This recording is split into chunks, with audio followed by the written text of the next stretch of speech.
Bismillahirrahmanirrahim. Assalamualaikum warahmatullahi wabarakatuh. Selamat datang kembali Waalaikumsalam semuanya warahmatullahi. kepada seluruh sahabat setia channel TV kali ini. Dengan saya Akmal Falah. Terima kasih pada semuanya yang selalu setia dalam menonton dan menunggu konten dari channel TV yang sangat bagus ini. Nah, di diskusi TV kita kali ini akan membawa suatu tema, yakni membaca kinerja tahun pertama Kabinet Merah Putih. Nah, sahabat TV, hari ini kita akan membedah rapor 1 tahun kepemimpinan Presiden Gibran, bukan hanya sekedar mensurvei, tapi kita akan membongkar fakta, menganalisisnya dengan kacamata Islam, dan juga menawarkan sebuah solusi-solusi dari Islam sendiri. Dan alhamdulillah sekarang kita kali ini dibersamai kita, kita kali ini telah hadir seseorang yang akan membahas terkait tema kinerja tahun pertama Kabinet Merah Putih kali ini. Alhamdulillah, langsung saja kita sapa beliau ini. Assalamualaikum Ustadz. Waalaikumsalam warahmatullahi wabarakatuh. Waalaikumsalam. Masya Allah.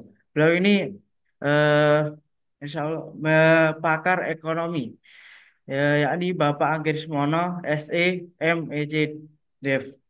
Alhamdulillah, beliau ini seorang pakar ekonom dan juga ekonom dan politik. Dan beliau ini insya Allah bagus lah dalam memecahkan sebuah masalah-masalah atau memecah berita-berita yang kali ini mungkin eh, bisa naik. Yang berita-berita kali ini yang mengusik pikiran kita dari kinerja tahun pertama Prabowo, Pak Prabowo Gibran. Mungkin dari berapa fakta yang ada di apa namanya di lapangan, kita sudah mengerti, kita sudah melihat sendiri, eh kita sendiri bahwa dari berapa kepuasan yang ada di berita-berita di CNBC, di detik.com. Nah, itu kita melihat bahwa kepuasan yang tinggi di tahun pertama itu tidak bisa mengabaikan fakta naiknya sebuah utang negara dan resiko defisit anggaran. Nah, pertanyaannya, secara faktual, apa alarm merah terbesar dari kinerja fiskal Kabinet Merah Putih dan bagaimana eh, anda sebuah pakar ekonom, yakni Ustadz Agris Mono, memandang dan menganalisis resiko jangka panjang ini dari sudut pandang seorang ekonom. Mungkin langsung saja dibahas bagaimana sih pandangannya Ustadz mengenai Pak Agris Mono. Tahu. Iya, terima kasih Mas Falah. Ya, Iya, jadi kalau tadi apa namanya disampaikan ya, ya saya pengamat aja ya. Gitu. iya, Ini begitu apa namanya eh, alarm tadi ya, iya, alarm peringatan red alert ya, iya. peringatan hari ini ya, alarm merahnya itu simpel sebetulnya, Oh, bahwa negara itu sekarang ini hidupnya itu terlalu mengandalkan pajak gitu. oh, Sementara kita itu punya hasil kekayaan alam. iya, Cuman nih hasil kekayaan alam ini belum jadi penopang ya di negara ini hmm, gitu. iya, Atau mungkin kalau kita eh, perandaiannya gitu ya, ini permisalan gitu ya, iya, meskipun ini tepat apa enggak ya. Misalnya kalau ada sebuah keluarga yang sangat besar gitu ya, punya anggota keluarga yang sangat banyak gitu, kemudian mengandalkan dari eh, satu sumber gitu ya, satu sumber pemasukan gitu. Nah ini kalau kemudian itu usahanya sepi misalnya ya, atau omsetnya itu juga kemudian turun, labanya turun ya, hmm, bisa-bisa nanti semua itu jadi berantakan gitu. hmm, Nah begitu juga APBN kita sebetulnya iya, ya. Saat ekonomi itu kemudian lagi lesu seperti ini ya, iya, melemah ini ya, penerimaan pajak juga ikut turun ya. Padahal pengeluaran itu harus harus selalu ada gitu ya. Jadi pengeluaran untuk rakyat itu harus selalu ada. Nah ini repot sebetulnya ya. Kemudian di sisi lain kita itu apa namanya punya sumber daya alam gitu ya. Cuman memang kontrak sumber daya alam yang kemudian kita berikan ya konsesinya kepada swasta ya itu terlalu panjang gitu. Sehingga meskipun ada pemasukan tapi itu sangat tergantung ya dengan harga komoditas ya, harga komoditas sumber daya alam kita serta kemudian juga cara pengelolaannya gitu. Dan ini kalau kemudian harga komoditasnya jatuh, kemudian pengelolaan juga carut marut ya, amburadul gitu ya, makanya nanti imbasnya ke negara juga yang kemudian akan keteteran di sini. Jadi kemudian di sini resikonya itu banyak ya. Jadi kalau ekonominya seret gitu nanti layanan publiknya juga ikut seret gitu ya. Karena penerimaan dari pajak itu turun gitu ya. Kemudian terkait dengan harga tambang, harga energi tadi ya, itu juga naik turun ya. Yang itu jadi bikin pemasukan negara itu jadi nggak pasti gitu.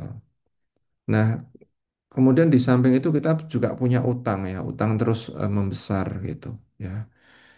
Eh, Kemudian ruang untuk belanja ya, untuk belanja pendidikan ya, belanja kesehatan, bantuan sosial itu jadi makin sempit ya. Karena beberapa pos anggaran itu kemudian digunakan untuk bayar cicilan gitu ya. Jadi intinya pondasi pendapatan kita itu mudah goyah, ya, ringkih gitu ya. Sehingga kemudian negara di sini butuh penopang ya, selain dari pajak ya. Dan bagaimana kemudian kita bisa punya pengelolaan sumber daya alam ya, yang itu semuanya bisa bikin rakyat benar-benar merasakan hasilnya gitu. Hmm. Eh, Seperti itu Mas. Oh ya, terima kasih atas penjelasan dari beberapa fakta tadi memang bahwa eh, untuk penganggaran dana anggaran untuk anggaran dana negara kita hari itu sangat ringkih sekali karena hampir semuanya itu diberikan kepada swasta. Padahal kita sendiri kalau kita ngelola sendiri, kita itu mengerti bahwa Indonesia ini sangat kaya sekali dan bahkan mungkin tidak akan ada utang lagi dari negara kita sendiri. Nah, untuk masuk ke pertanyaan kedua ya, Ustaz, eh, kita harus mengingat juga sih, Ustaz, kepemimpinan adalah sebuah amanah yang harus dipertanggungjawabkan. Nah, bukan hanya di hadapan DPR suatu pertanggungjawabannya itu, tapi juga di hadapan Tuhan. Nah, apakah kebijakan kemaslahatan atau justru kebijakan israf suatu pemborosan tadi itu bisa eh, membuat mengaruhi sebuah moralitas anggaran ini? Nah, untuk pertanyaannya, jika kita mengukur kinerja ini dengan timbangan Islam atau dengan Islam, khususnya prinsip masalah ammah, kepentingan umum dan larangan pemborosan, apakah kebijakan anggaran yang sangat besar untuk program unggulan-unggulan yang dibiayai utang, yang bahkan kita tahu sendiri utang kita saat ini itu sangat banyak sekali, bahkan bertriliunan. Sudah eh, apakah sebuah kebijakan ini sudah sejalan dengan prinsip kehati-hatian finansial dalam Islam dan bagaimana Islam memandang pejabat yang melalaikan amanah dan janji politiknya. Nah, begitu. Bagaimana tanggapannya, Ustaz? Tafadhol. Iya, jadi utang kita itu sudah sangat banyak ya. Bahkan kemarin itu saya mendengar kita sudah lebih dari 9.000 triliun ya. Wih, iya banyak sekali. Ya, sangat sangat banyak sekali ya. Kemudian kalau tadi ya tolak ukur eh, prinsip kehati-hatian ya di dalam finansial Islam gitu ya. Maka sebetulnya hutang berbunga itu ya yang itu peruntukannya misalnya untuk beberapa program ya. eh, Misalnya kita juga mengatakan tuh program unggulan ya. Hmm. Jelas ini adalah sebuah masalah yang problematis ya. Di dalam Al-Quran sendiri itu sudah ditegaskan ya bagaimana kemudian riba itu dilarang ya. Hmm. Jadi ini bukan sekedar isu moral ya, tapi ini juga ada resiko yang besar sebetulnya Oh ya. iya. Ya, nah riba itu membuat eh, fiskal kita ini terjerat ya. Iya. Jadi pembayaran bunganya kan luar biasa besar gitu ya. Gitu. Dan di sisi lain pembayaran bunga besar, tapi kemudian penerimaan itu juga nggak pasti ya. Iya. Jadi tadi saya jelaskan bahwa penerimaan dari pajak itu juga turun ya secara apa namanya persentase gitu ya.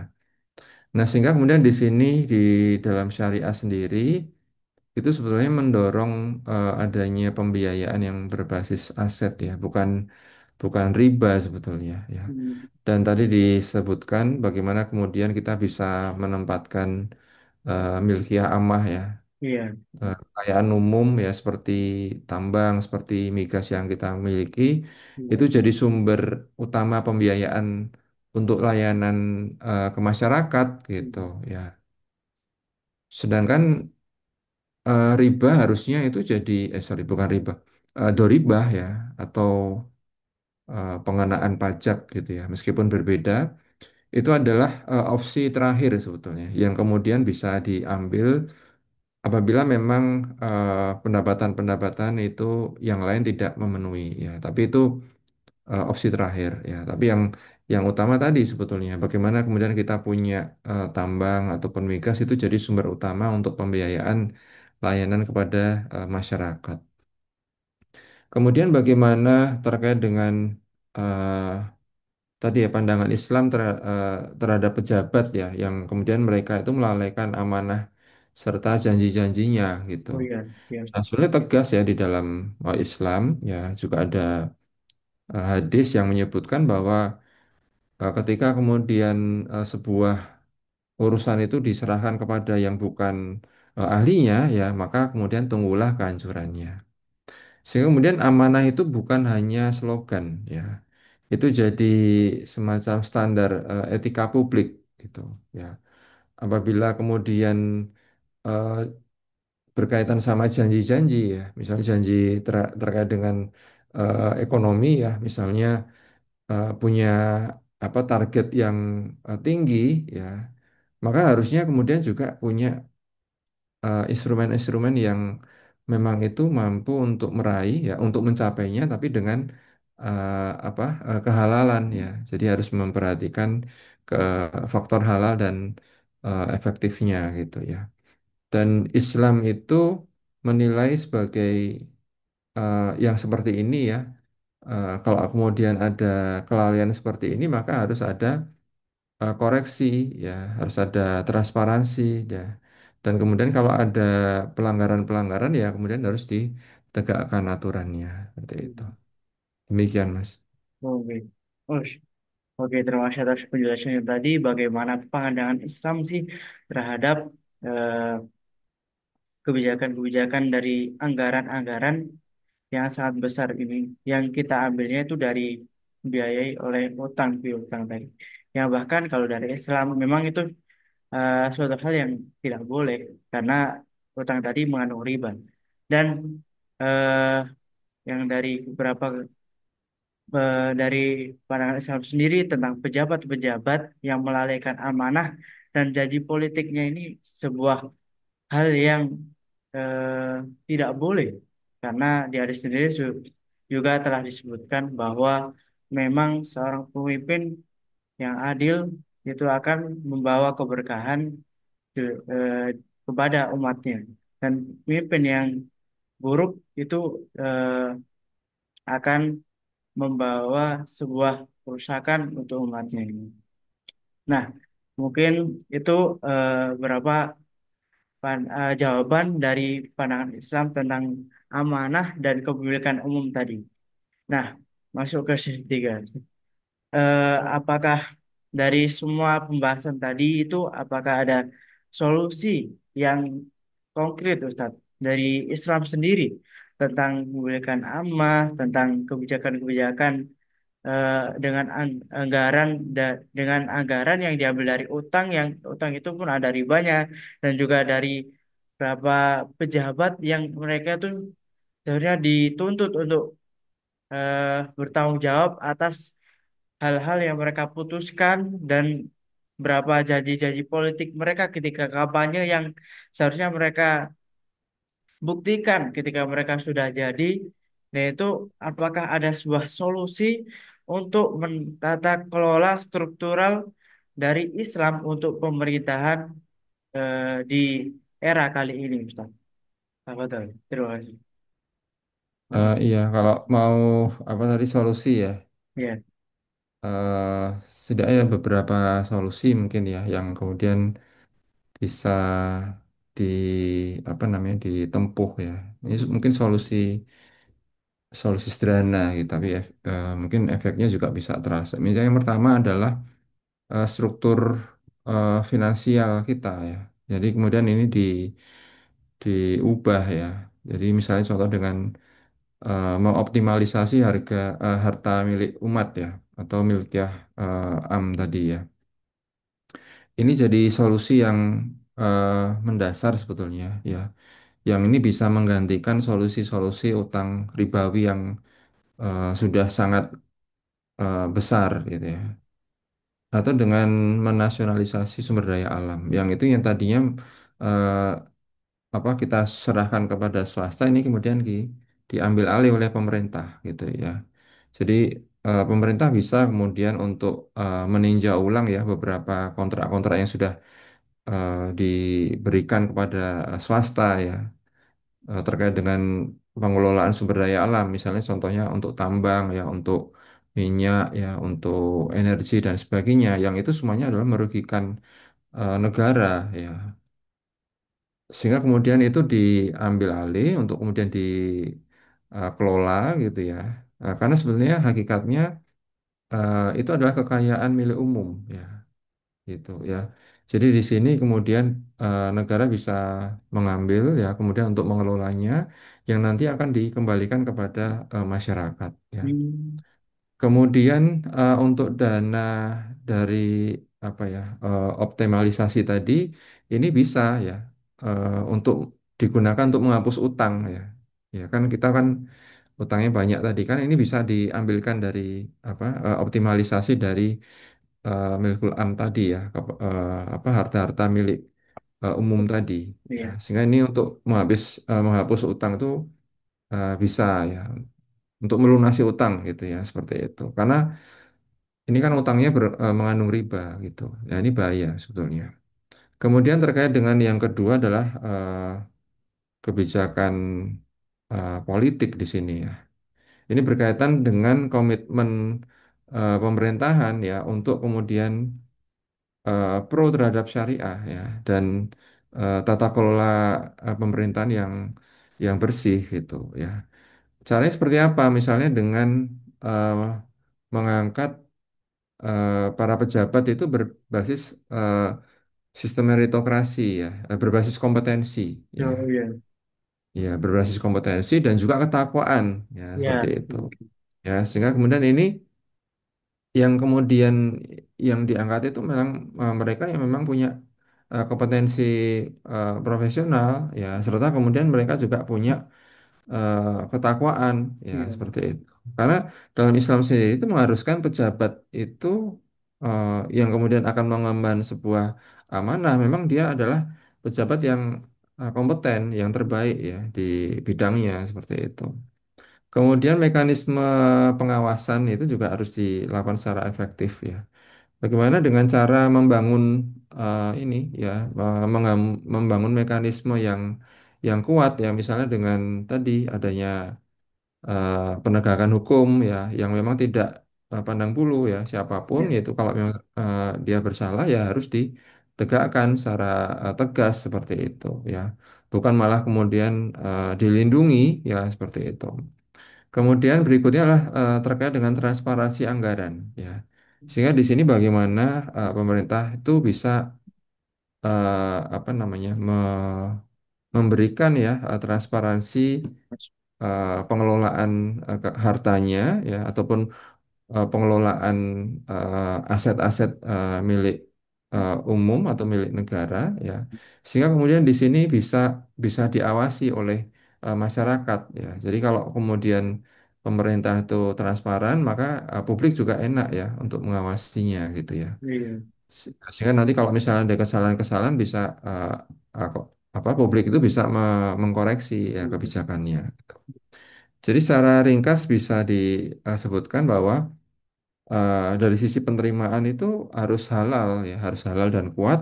Kemudian dari sisi pemerintahannya itu harus pemerintah yang punya kompetensi tadi ya, yang bersih, yang kompeten ya seperti itu. Sehingga hasilnya itu negara nggak hanya bergantung pada pajak saja ya.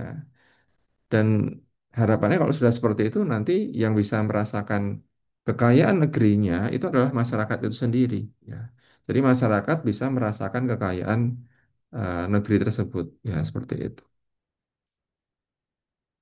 Oke, terima kasih Ustadz atas beberapa penjelasannya tadi dari beberapa solusi Islam yang sangat bagus sekali.